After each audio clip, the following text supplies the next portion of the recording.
Al comienzo de la Guerra de los 30 años, Magdeburgo es una importante ciudad comercial protestante e independiente. En 1631, el ejército imperial católico sitia la ciudad durante meses. La gente de Magdeburgo se niega a rendirse.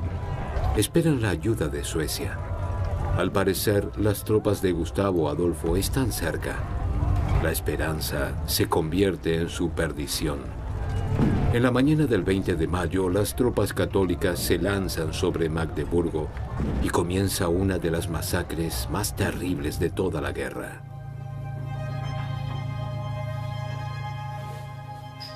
Los arqueólogos de hoy examinan con los métodos más modernos las huellas de la violencia y la barbarie de la Guerra de los 30 años. Bettina Jungklaus y Sabina Eichhoff quieren averiguar cómo murieron los hombres en base a los restos mortales.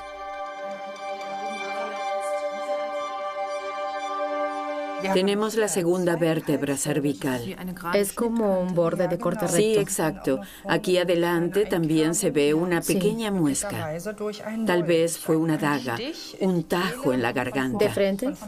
De frente, exacto. Por eso saltó esta pequeña prominencia ósea. ¿Habrá sido un golpe de gracia?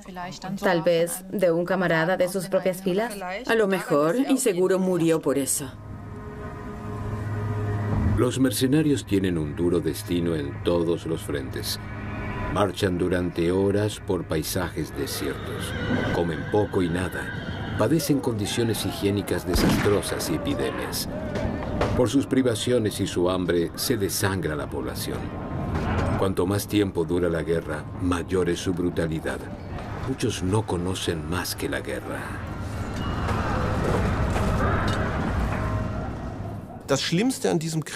Lo peor de esta guerra, lo más terrible y devastador, hay que repetirlo, no fueron las grandes batallas campales, sino que las casas reales formaban ejércitos masivos que no podían alimentar. Eso significa que esos ejércitos se alimentaban cuando podían saquear. Y el saqueo fue lo que en verdad determinó la dimensión apocalíptica de esta guerra. Esto también conmociona a Magdeburgo en mayo de 1631. Los mercenarios pasan por las calles sedientos de sangre. Violan a mujeres y niñas, empalan a los niños y los llevan por la ciudad. La gente se refugia en la catedral, que se colma rápidamente. Asesinan a 20.000 personas. La peste y el cólera se cobran más muertos todavía. El término saqueo de Magdeburgo representa desde entonces la completa destrucción y la aniquilación de una ciudad y su gente. De 35.000 habitantes después de la masacre, solo quedan 500 en la ciudad. La guerra es sinónimo de violencia, de barbarie sin precedentes. En algunas regiones, los textos hablan hasta de canibalismo. Es difícil decir si efectivamente se comieron la carne de los cadáveres o si es una especie de denuncia retórica de una guerra tan cruel que eliminó todo rasgo de humanidad. Cuando la guerra dura demasiado tiempo, deja de ser un instrumento de la política y juega en cierta medida según su propia lógica, que consiste básicamente en la violencia de los militares contra los campesinos y viceversa. Los campesinos, por supuesto, piensan cómo defenderse de los militares. Así se arman y pueden aplastar y matar pequeños grupos de soldados, lo que resulta en un operativo de represión, etcétera, etcétera. Tiene que tener un poco más de paciencia. Eso no refleja la intención de mi padre. Toma las decisiones desde que la reina tiene memoria. Su padre es un estadista sabio, pero eso no le da derecho a infringir la voluntad de la reina. Si bien es realmente joven, sus decisiones están bien pensadas y son sensatas. Nadie me hace esperar. Saldré como siempre.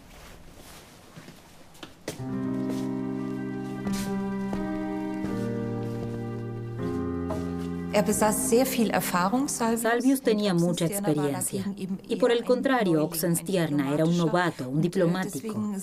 Y por eso los dos se enfrentaron en varias oportunidades.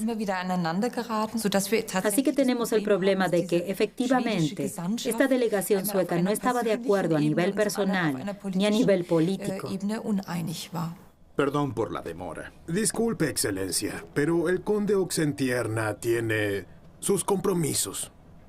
¿Todavía viaja a diario en la carroza real? Sí, acompañado por 12 alabaderos, una caravana de nobles y lacayos.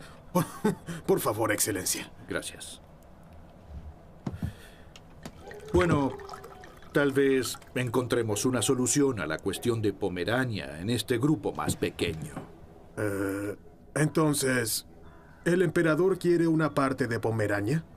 Sé que duele, pero renunciar completamente a Pomerania sería pedir demasiado. Y tengo las manos atadas. ¿Qué sacaríamos si nos contentáramos con la mitad de Pomerania? Estaríamos mucho más cerca de la paz. Su reina quiere la paz, ¿verdad? ¿O estoy equivocado y el canciller todavía llena las riendas? La reina Cristina quiere la paz a toda costa. Pero eso tiene su precio. Al respecto, el emperador ha sido más que complaciente con usted. Y las cosas pueden volver a cambiar.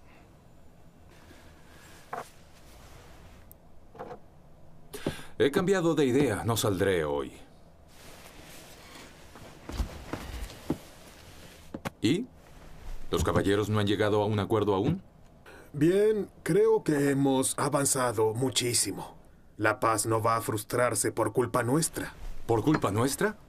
El emperador es culpable de aplazar la paz, no nosotros los suecos. Si quiere que abandonemos su sacro imperio romano germánico, entonces debe compensarnos adecuadamente. El emperador nos ha ofrecido la mitad de Pomerania. Rechazamos su ofrecimiento. El secreto de las negociaciones en Münster y Osnabrück también es que, en el curso de estas negociaciones, los mediadores mismos aclaran sus posiciones, y Oxenstierna contra Salvius.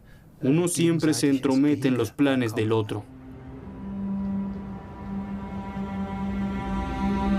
Hasta el día de hoy se recuerda en Münster una tradición de la época de las negociaciones de paz. Con vistas a la ciudad, los vigías advertían cuando había fuego o enemigos invasores. Durante las negociaciones, las ciudades neutrales de Münster y Osnabrück se salvaron de ataques externos y desastres. Sin embargo, dentro de la ciudad, a veces había disputas y riñas, también entre los miembros de las delegaciones.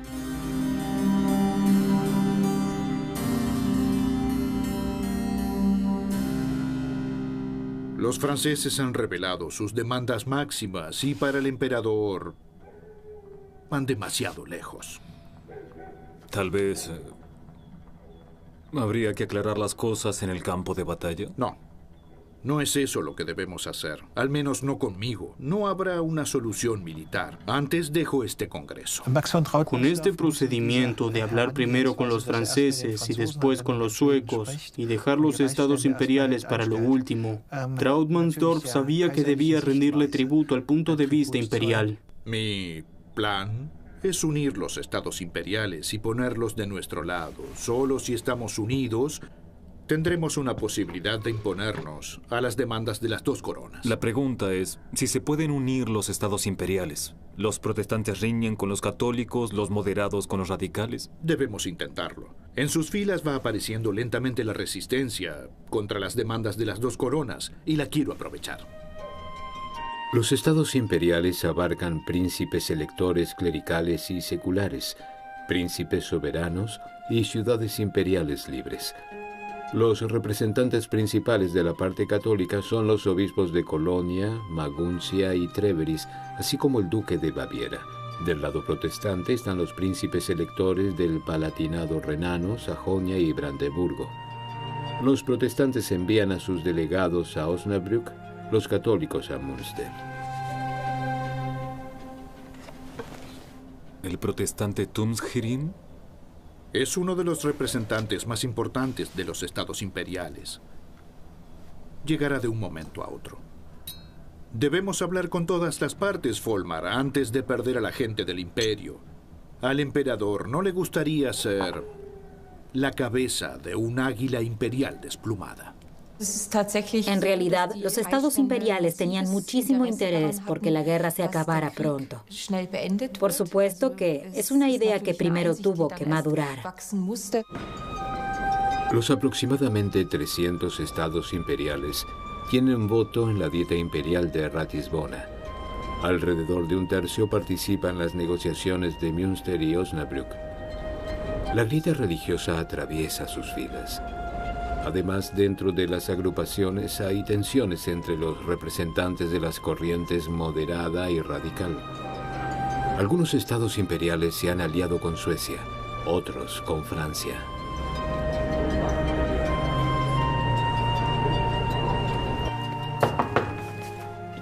Su Excelencia, el ministro está aquí. El protestante Wolfgang Conrad von Tumschirim es el plenipotenciario de Sajonia, Altenburgo y Coburgo, un principado menos poderoso. Tumschirim es el principal mediador entre los estados y desempeña un papel decisivo en la fase final del Congreso de Paz.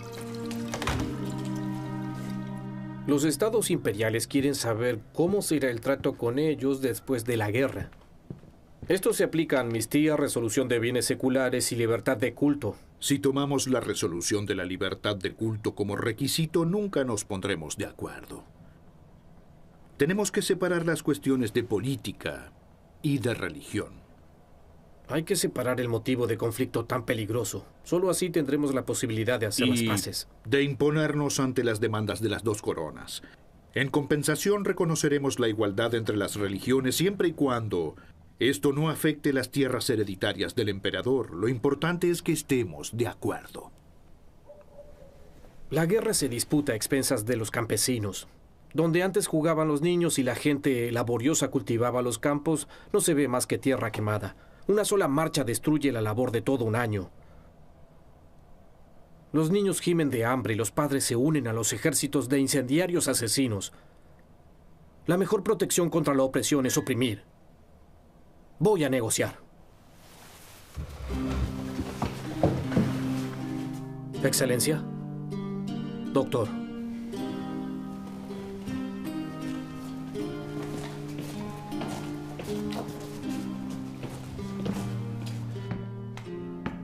Ahora debemos ganarnos a Adolf Krebs. Es uno de los representantes más importantes de los estados imperiales católicos. Hay que decir que los estados imperiales eran muy interesantes para todas las partes, porque estos estados imperiales realmente tenían mucho peso. Entonces, cada parte trataba de ponerlos de su lado. Gracias por esta audiencia, Monsieur Longueville. Voilà, monsieur.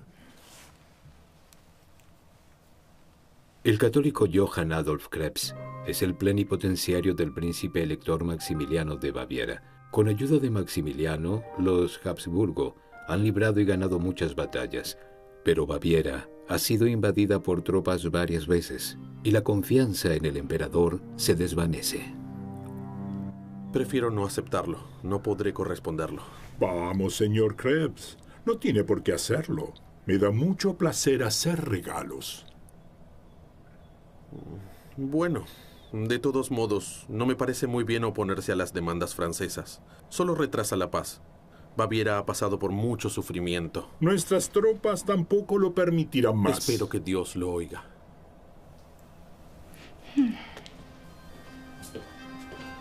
Cuando Suecia se sumó a la guerra, Francia se convirtió en su aliada. Francia se veía oprimida al sur por España, que formaba una alianza con el emperador, y por los Países Bajos españoles al norte y el este. Francia se une activamente a la guerra en Les Avants. Allí, en la Bélgica actual, se encontraron las tropas francesas y el ejército español. La ubicación y el momento fueron una sorpresa para ambos. Esta es la batalla más sangrienta de la Guerra de los 30 años, porque en 5 horas cayeron entre 5.000 y 12.000 hombres. El 20 de mayo de 1635 se enfrentan 35.000 soldados franceses y 14.000 españoles. Gracias a la nueva tecnología de armamentos, los franceses llevan ventaja. El mosquete con llave de mecha puede disparar más rápido y sorprende a los españoles con cañones de mayor alcance. Los franceses ganan la batalla de Les Avants. Armin König construye réplicas de las armas de la Guerra de los 30 años. Son casi idénticas en cuanto a tamaño, material, peso y función. En la Guerra de los 30 años, se usan tanto armas blancas medievales como la pica, como armas de fuego. Al principio, las armas son muy pesadas y difíciles de usar, al menos para los soldados rurales simples que en su mayoría no tienen ninguna formación militar. Bajo el rey sueco están desarrollando un nuevo tipo de mosquete. Las armas son más ligeras, se pueden cargar y disparar más rápidamente. Durante la Guerra de los 30 años, la técnica armamentística evolucionó mucho en cuanto a la reducción del peso de las armas. El requisito previo para disminuir el peso de las armas en esa época fue el uso de balas esféricas. Durante el combate, el mosquetero guardaba las balas en la boca y después escupían las balas en este tubo y este papel con la bala se empujaba hacia el barril. Al cerrar el paso con el papel, la bala queda adentro, lo que tiene sentido cuando la bocacha apunta hacia abajo. Y aquí adelante hay un compartimento donde se guardaban los cartuchos de papel. Y en esa época, los cartuchos de papel se hacían con las páginas de los libros religiosos de la confesión enemiga. Era un gesto provocador equivalente a lo que significa hoy quemar un Corán. Le envían al enemigo sus preciados libros sagrados en forma de cartucho para demostrarle el valor que le dan a todo eso. Pero no solo las nuevas armas esparcieron la muerte entre la gente de Les Avants.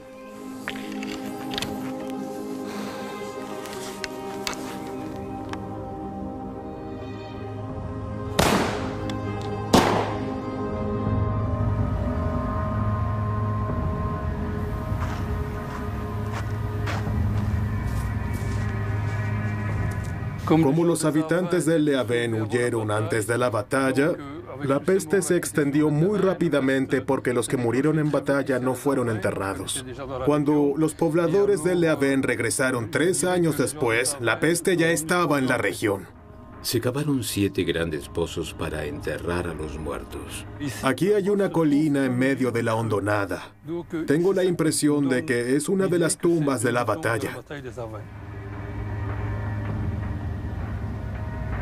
Trautsmansdorf debe responder a las demandas territoriales de los franceses para hacer las paces. Pero si Francia posee tierras dentro del imperio, también podría influir en la política imperial y poner en peligro la supremacía del emperador. El ministro plenipotenciario quiere evitarlo a toda costa. Tiene que encontrar algo, Volmar, cualquier fisura.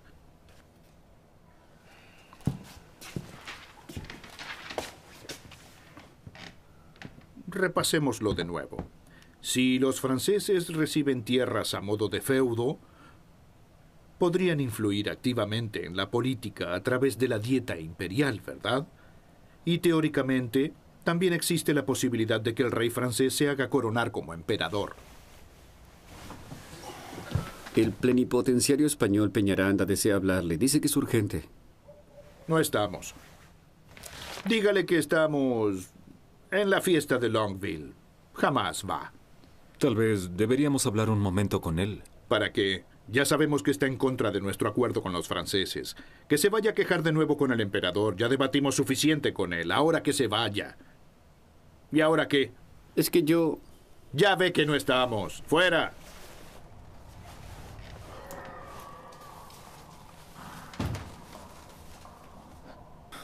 Ojalá pudiéramos hacer lo mismo con los franceses.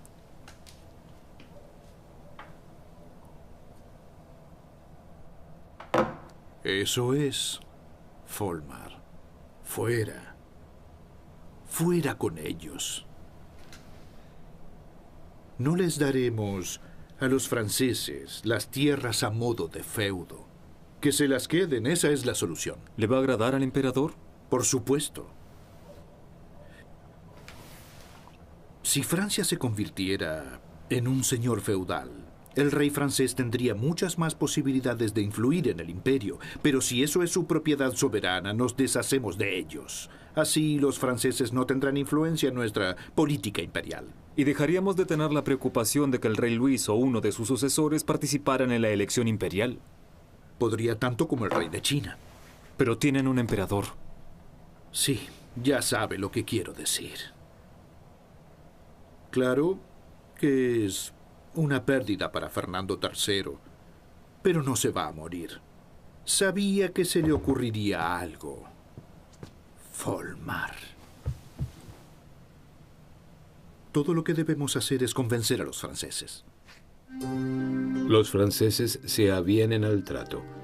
En septiembre de 1646, Trautsmansdorf llega a un acuerdo provisional con Francia. Mientras usted se divierte, los franceses hacen las paces con el emperador.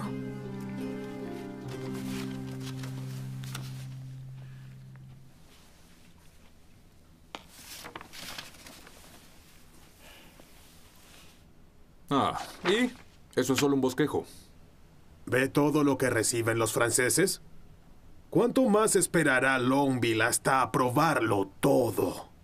Lo ha conseguido todo. Mientras nosotros perdemos la mitad de Pomerania. Los franceses hacen lo suyo. Y al final estamos solos en la guerra. La reina no va a aceptar eso. ¿De dónde sacó eso? Es un anónimo. Solo están queriendo presionarnos. Y aunque así fuera, debemos complacer a Trautsmansdorf.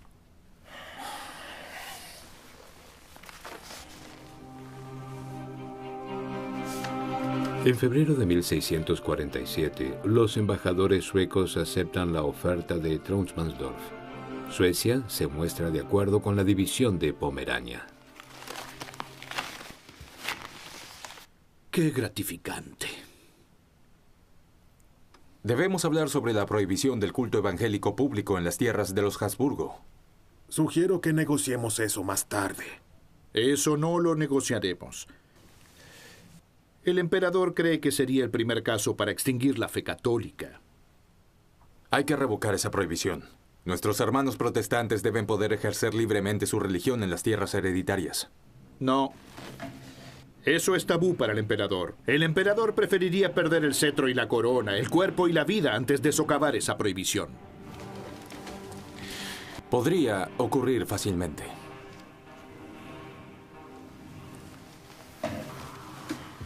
Era cierto que había un límite que Trautsmansdorf no quería pasar, pero tampoco coordinaba cada paso de las negociaciones con el emperador. En esa fase tan emocionante de 1647, entre otras, fue muy lejos con las concesiones a los protestantes, y eso no siempre estuvo coordinado. La entrega profesional de Trautsmansdorf es enorme. Crea 5 bosquejos de los tratados de paz. El proyecto de Trautsmansdorf. Apenas duerme durante meses hasta que cae enfermo. Como vemos, es una carta larga en la que le comunica al emperador su frustración por el curso de las negociaciones. En realidad, es una crítica general. Acusa a los franceses de no querer la paz y de traicionar la fe católica. Acusa a los suecos de querer destruir el imperio y la religión católica. Está decepcionado con los estados que no se ponen de acuerdo, tanto los católicos como los protestantes. Esta es la 5ª versión del Tratado de Paz. Con algunas acotaciones todavía, se la dejo.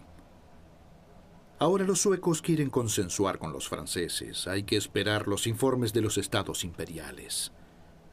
Cuando uno satisface a estos, los otros aumentan sus demandas. Me pregunto si alguna vez se podrá satisfacer a las partes. Tal vez fuimos demasiado complacientes. Nos faltó ser más orgullosos. Los bosquejos de paz son el resultado de nuestra miseria militar. El emperador está casi totalmente aislado. Los estados imperiales quieren imponer la libertad del culto también en las tierras de los Habsburgo, pero ese es el límite del emperador. No dará ese paso, lo he intentado todo. Y quiero decirle que su opinión sobre este punto no es la mía. Habla como si estuviera por ir a la hoguera. El emperador me ha concedido permiso para abandonar el Congreso si lo creo correcto. Eso sería un duro golpe para todos nosotros. Tal vez así sienten cabeza. Hasta hoy es motivo de disputa por qué Trautsmansdorf se marchó en julio de 1647. Por un lado, se dice que Trautsmansdorf no estaba conforme con el progreso de las negociaciones. La segunda razón por la que se fue, o lo que se supone, es por su estado de salud. Estaba enfermo desde hacía tiempo y le había preguntado varias veces al emperador si podía marcharse. Lo aplaza día tras día hasta que finalmente se va. Cuando se va, estalla una crisis. No es que su partida haya sido el mejor método para ejercer presión, pero es parte del juego diplomático. Por la presente le transfiero todos los poderes. Y digo todos, lo que necesite está en este arcón. ¿Sabe lo que Wallenstein le escribió al emperador en diciembre de 1631, hace 16 años? Por último, cuando la mayoría de los países yazca entre las cenizas, habrá que hacer las paces.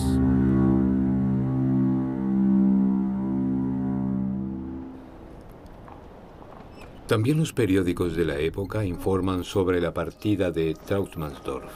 En realidad, casi todas las cuestiones parecían resueltas.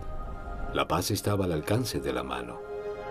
Trautsmansdorf había agotado todos sus recursos para lograr la paz. Tal vez aún no había llegado el momento.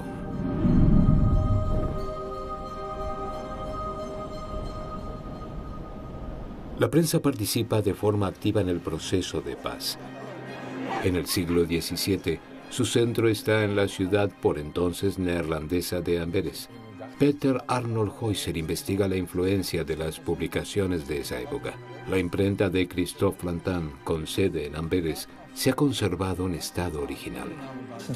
Esta era la imprenta. En ese momento era la más importante del mundo. Tenía 17 imprentas y trabajaban 32 impresores para él. Había 60 personas en total y trabajaban 3 personas en cada imprenta. Y casi siempre había discusiones con los cajistas. Uno siempre esperaba al otro. Todo tenía que ser rápido. La velocidad era muy importante. Sin descanso. No, la impresión se la debemos al señor Gutenberg, de Alemania.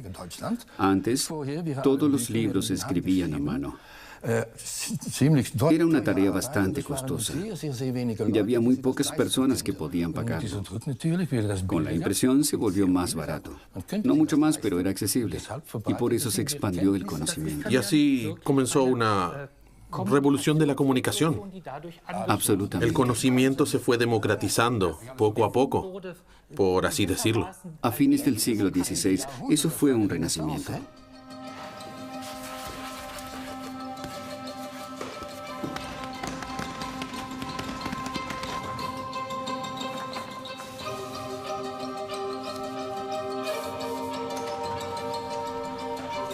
La nueva tecnología de impresión posibilita que en época de guerra se difundan noticias en toda Europa al cabo de pocos días por medio del servicio de diligencias, primero del campo de batalla, ahora del proceso de paz. Desde los círculos del gobierno se divulgan folletos anónimos y polémicos con propaganda en contra del enemigo. Pronto se generan verdaderas guerras de panfletos. El bibliotecario Stephen van Impe investiga la prensa de los siglos XVII y XVIII. Es sorprendente que en diferentes países se hayan formado puntos de vista muy similares en cuanto a los informes neutrales. Es muy difícil averiguar lo que realmente sucede. Este es uno de los primeros periódicos que se imprimió en Ámsterdam en 1619. Es un ejemplo típico del aspecto de los periódicos del siglo XVII en cualquier parte de Europa. La parte de los artículos tiene un título. Cada día tiene un renglón con la fecha. Está más o menos ordenado cronológicamente. La noticia más antigua es de Roma, del 10 de agosto, y está arriba. La noticia más actual está abajo. Este tipo de presentación le exige muchísimo al lector. Para entender la situación política sobre la que se informa, debe combinar los fragmentos. Sí. Es una barra de noticias de la edad moderna. Sí, el editor del periódico no filtra las noticias, simplemente comunica lo que escucha.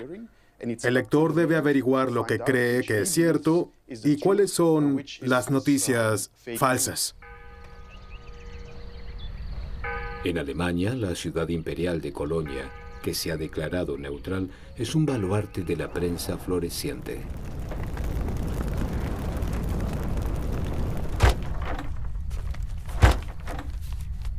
Si en el pasado los juglares o las obras de teatro transmitían las noticias del quehacer político, ahora lo hacían los periódicos y folletos. Como resultado, cada vez más gente está al tanto de la guerra y también de las negociaciones de paz. Esto aumenta la presión para terminar la guerra de una vez. Los periódicos también se leen en Münster y Osnabrück.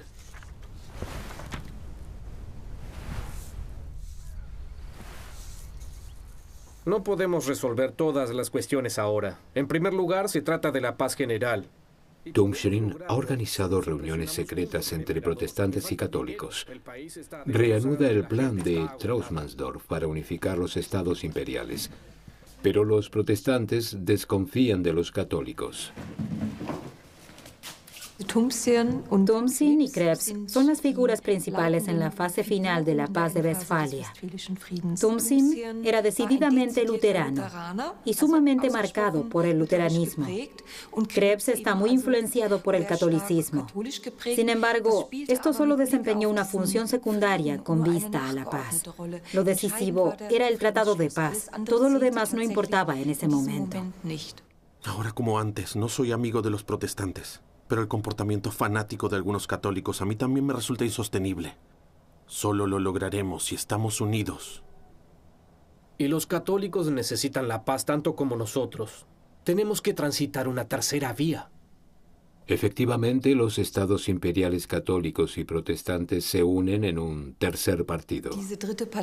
Este tercer partido es muy interesante porque no solo comprendía todas las religiones, sino que ganó tanto poder en esa última fase de las negociaciones de paz, que es llamativo que hasta entonces no lo hubieran estudiado adecuadamente. La noticia del surgimiento del tercer partido también se rumoreó entre los reporteros que acampaban en Münster y Osnabrück.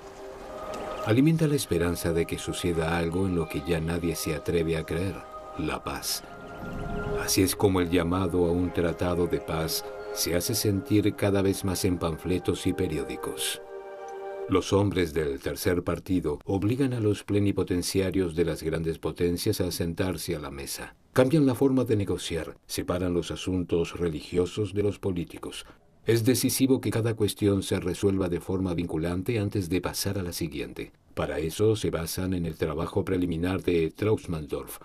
Ese tercer partido quería la paz y mediante intensas negociaciones la consiguió. Con el nuevo modo de negociación, los plenipotenciarios logran ponerse de acuerdo sobre un proyecto de paz. Caballeros, esta es nuestra última oferta. Si el emperador no está de acuerdo con este proyecto, los estados imperiales se opondrán a él y harán las paces solos.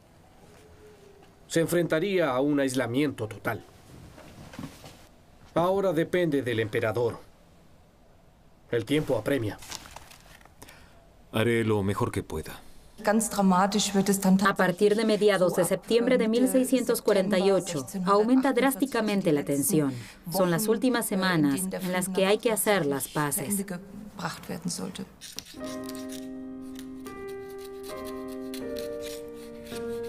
En Viena, Trautmannsdorf le presenta al emperador el nuevo proyecto de paz llegado de Münster y obtiene su aprobación. Al lugar de las negociaciones envía el mensaje encriptado con el sello imperial.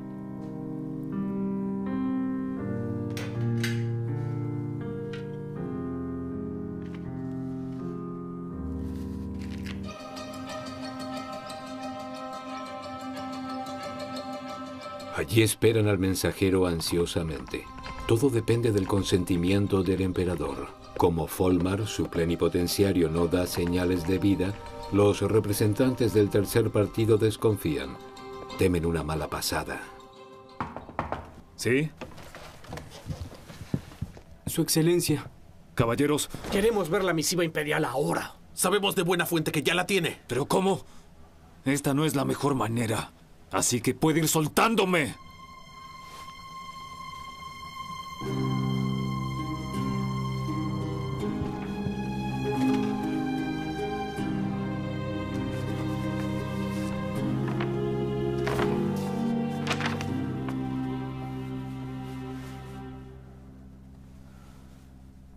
¿Qué es esto? Sí, ese es justamente el problema. Me falta la clave todavía. Pero estoy trabajando en eso. No me importa cómo lo haga. Por mí pídale las llaves a San Pedro que abren hasta las puertas del cielo, así que seguro sirven para cartas cifradas. El tercer partido le da a Volmar un ultimátum.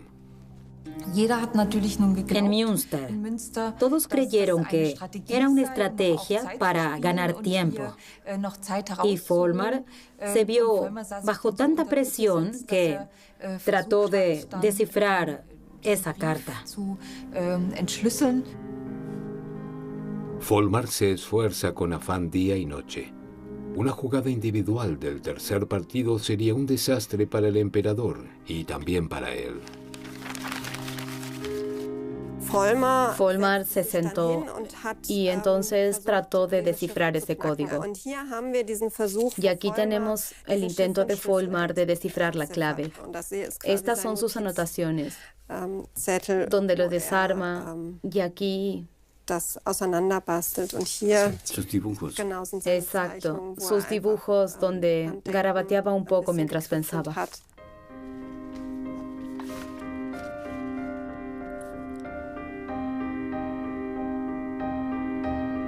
Pax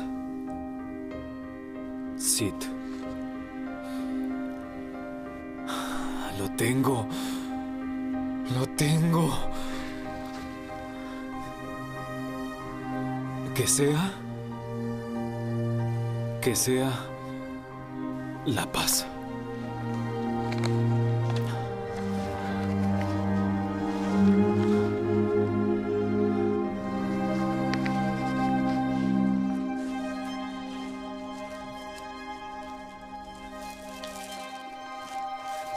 El documento de la paz llegó a Münster desde el Archivo Estatal de Viena para una exposición. Nos gustaría exhibir este folio porque allí firmaron los plenipotenciarios más importantes, el emperador y Suecia. Y también voy a echarle un vistazo de nuevo a este folio por el sello. No lo haré ahora, pero el cordón lo levanta.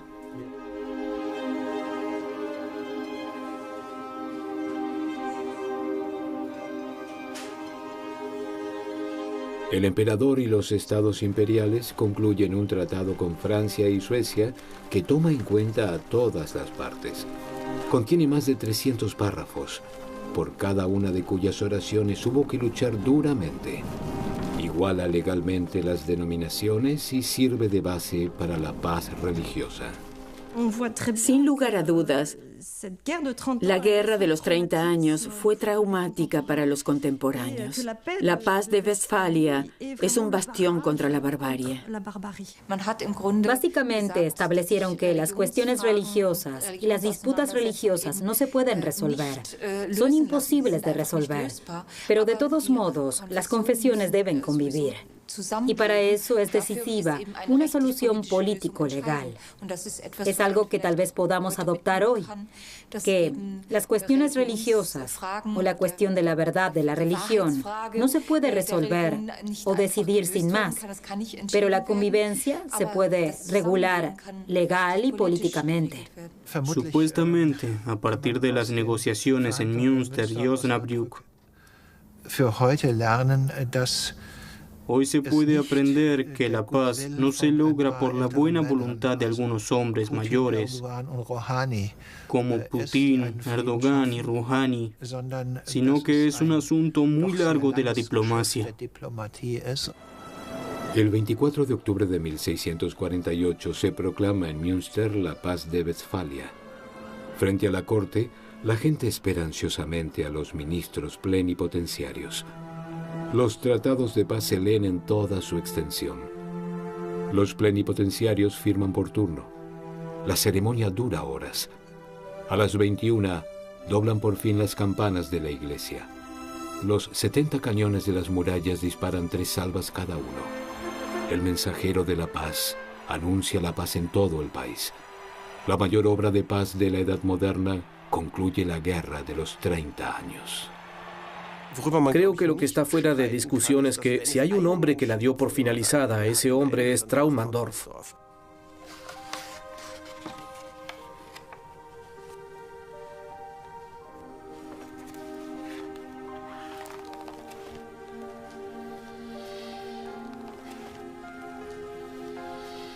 Maximilian von Traumanndorf es el arquitecto de la paz.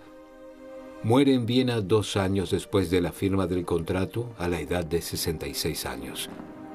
En un continente devastado y destruido que padeció durante largas décadas las consecuencias de la guerra, su trabajo sentó las bases para una Europa unida.